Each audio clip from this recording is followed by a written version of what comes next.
அன்பார்ந்தவர்களே, இன்று நாம் திருக்குடும்ப பெருவிழாவை கொண்டாடுகிறோம்.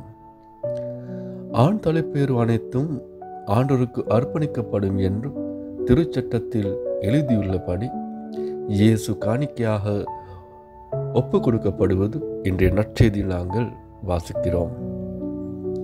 ஆம், இந்த விழாவின் போது பெற்றோர் தங்கள் குழந்தையை பற்றி எண்ணி பார்க்க வேண்டும்.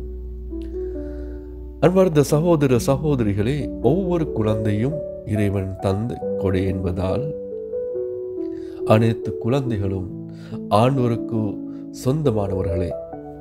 எனவே அவர்களை ஆண்டவருக்கு ஒப்பு கொடுக்க வேண்டும். வழிபாட்டு முறையில் மட்டுமல்ல, வாழ்விலும் அவர்களை இறைவனின் பணிக்கு அர்ப்பணிக்க வேண்டும்.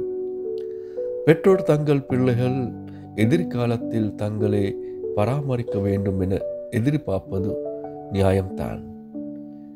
இருந்தாலும் சமூகத்தின் மீது அக்கறையுள்ள பெற்றோர் தங்கள் பிள்ளைகள் தங்களுக்காக வாழாமல் இந்த சமூகத்திற்காக உழைப்பவர்களாக, இறைப்பணி ஆற்றுபவர்களாக வர வேண்டும் என்றே எண்ண வேண்டும். அன்னை மரியா அப்படித்தான் சிந்தித்தார்.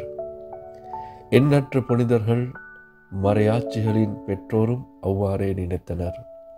ஆகவே நாமும் அவ்வாறே எண்ணி நம் குழந்தைகளை ஆண்டவருக்கு, இந்த உலகத்திற்கு அர்ப்பணிப்போம். ஆமென்.